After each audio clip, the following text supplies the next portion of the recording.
Hey, I'm Launders and this is Off Angle. A different perspective on common Counter-Strike topics. Today we're going to talk about how to play T-side anti-ecos on Train with a match from CLG and Liquid in ESL Pro League. We'll compare how they use their nades, positioning, and map control so that we can figure out how to create the best possible anti-eco of the two rounds we watch.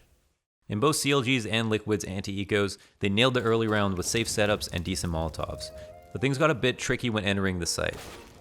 CLG and Liquid plan on taking outside with a focus on T-Con and Ivy. Of the three outside, T-Con is arguably the most difficult choke point to stop players coming out of because of the limited up-close spots available to CTs. Those spots can also be difficult to get to if the terrorists decide to start off the round with early T-Con control like CLG did. Many teams will try to push into T-Con if no one is there to sit and wait for pushes, so here we'll look at two different approaches to denying control of it. On the one hand, Liquid used Stanislaw later in the round to pop flash his team in to clear it, whereas CLG decided to hit it right out of spawn. The benefits for Liquid's method is that it's a bit safer, they avoid getting pre-naded, and they can counter a push from the CTs to guarantee some easy kills. The benefits for CLG are that they can catch sneaking players off guard and also put a stop to any early ladder pushes. Over at Ivy, the benefits are massive, but the risk is much higher when pushing, and so having light presence as well as having a delayed hit can really complement an outer split tremendously. Now, although ladder is the third choke point and very important for splitting A on some rounds, anti-ecos is not usually one of them.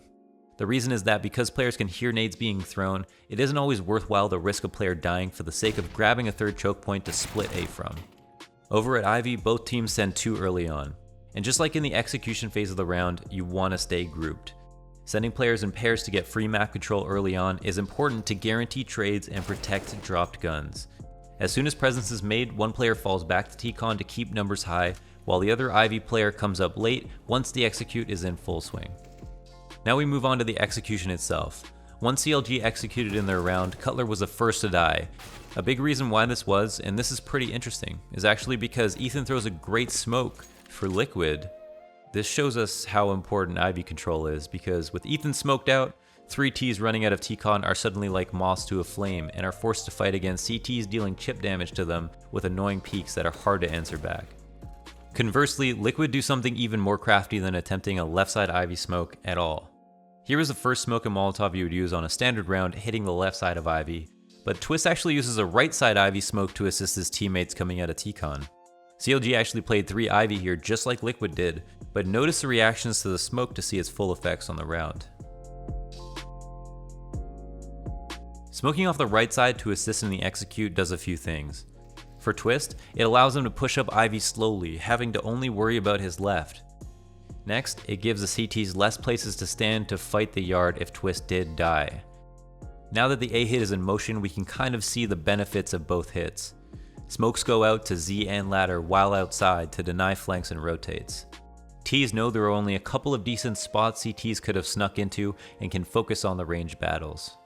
Back of bomb becomes one of the only spots anyone can get to, and so the CTs have to take relatively unfair fights.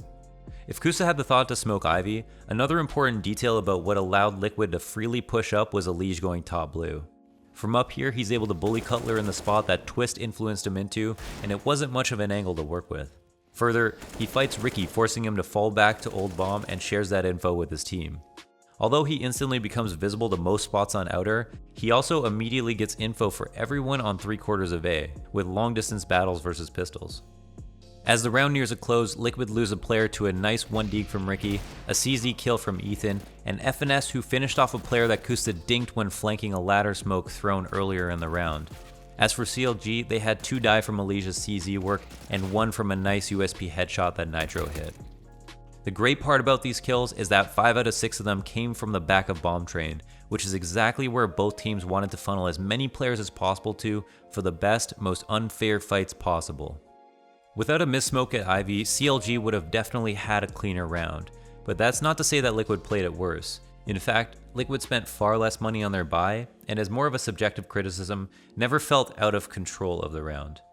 Overall, it looks like on paper both CLG and Liquid's executes would have been more than adequate to deal with any anti-ecos provided the Ts aim just as well as the CTs.